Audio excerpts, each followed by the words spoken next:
Kehamilan pada 37 minggu. Ini kita sudah bersiap-siap sebentar lagi menunggu masanya persalinan bayi. Sudah tidak ada sebenarnya yang kita perlu perhatikan secara khusus ya. Jadi ini hanya kebetulan bayinya masih memperlihatkan wajah dengan jelas.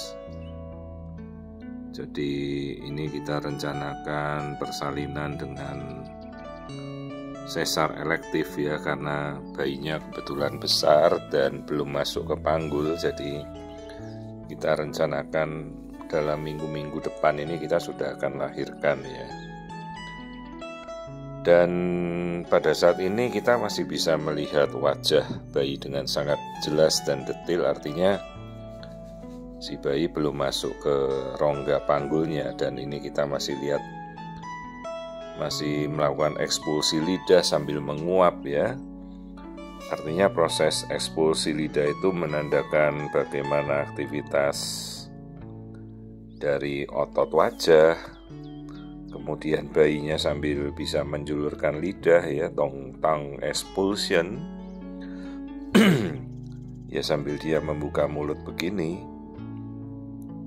Ya jarang momen-momen tertentu banget ya si bayi ini mau membuka wajah, muka mulutnya ini sampai kita bisa melihat pada bagian dalam ya. Jadi kalau kita mengamati ada celah bibir, biasanya terjadi celah gusi dan celah langit-langit, ini kita bisa masuk sampai ke dalam.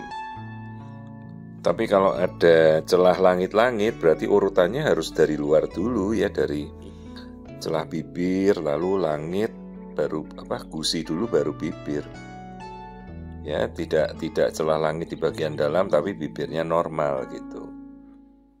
Jadi ini kita bisa melihat profil wajah normal bagus. Bibir juga normal, tadi kita langit-langitnya kita lihat dengan jelas ya.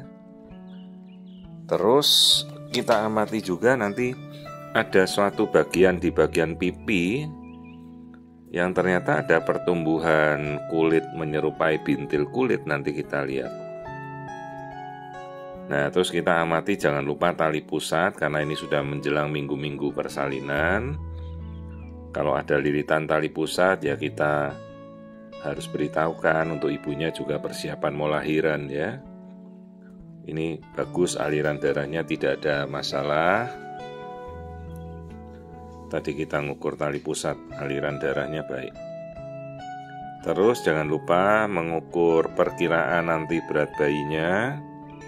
Menjelang persalinan itu sudah tidak akan berubah ya hari-hari terakhir dari pemeriksaan. Jadi paling tidak ya jangan meleset terlalu jauh perkiraan taksiran beratnya. Ukur tadi lingkar kepala, kemudian ini kita mengukur lingkar perut.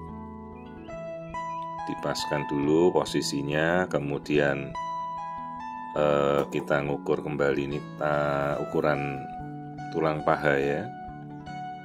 Nah nanti kita dapat biometrinya, harusnya ini sudah sekitar, kalau minggu 37 ini sudah sekitar 2,8.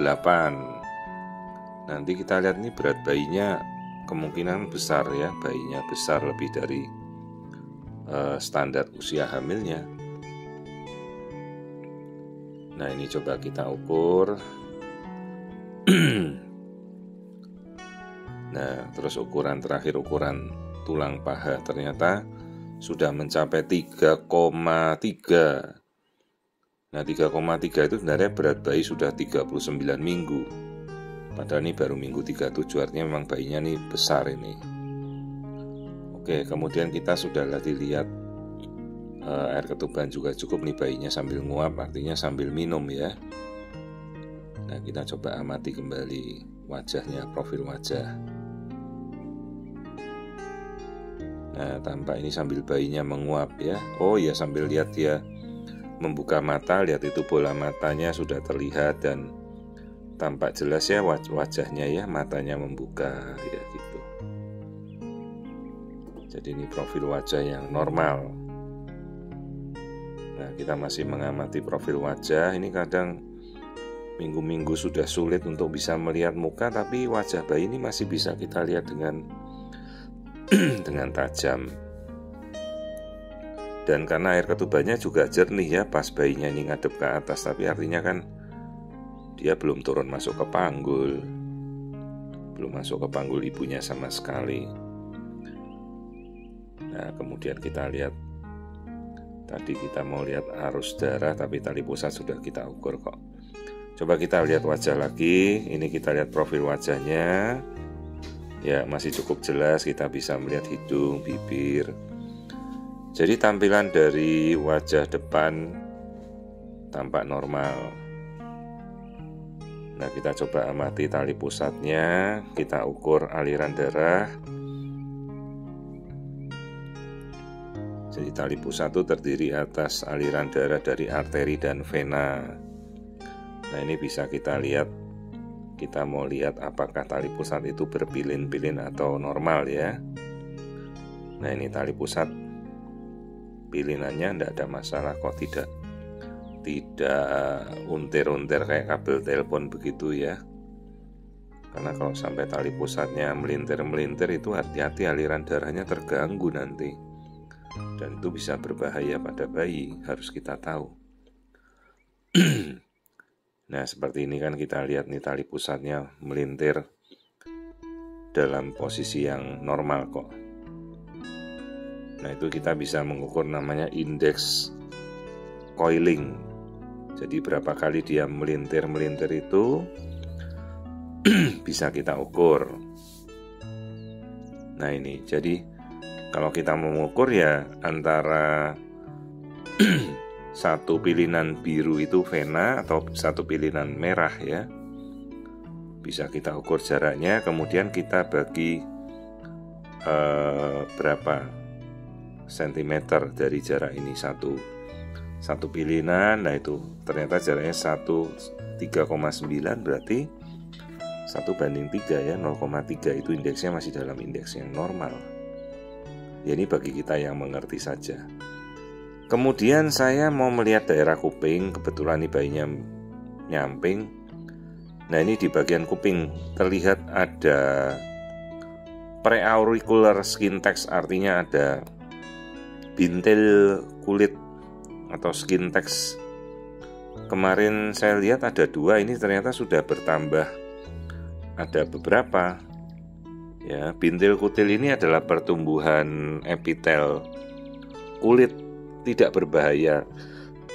Seringkali kita temukan pada orang dewasa juga ya. Dan ukurannya ini bervariasi dari 1 cm, tapi ini ukurannya kira-kira kurang dari 1 cm. Ada 2 di depan pipi, terus ada lagi 1 di bagian dekat telinga bagian dalam. Ya, ini namanya skin text.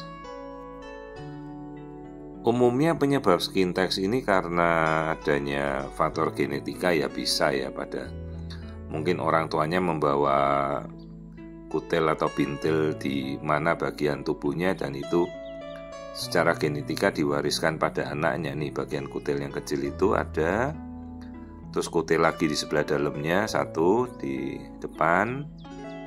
Nah, ini sambil kita bisa lihat telinga ya, cukup tajam, bisa kita sampai melihat bagian dalam lubang telinga itu. Ini kutilnya. Jadi ada juga faktor karena mungkin diabetes, obesitas, bisa, atau perubahan hormonal yang menyebabkan kulit ini bertumbuh ya. Itu juga bisa. Tapi nanti waktu kita lahirkan, kita ambil dan kita kirim pemeriksaan ya, namanya papiloma kulit atau skin text ini.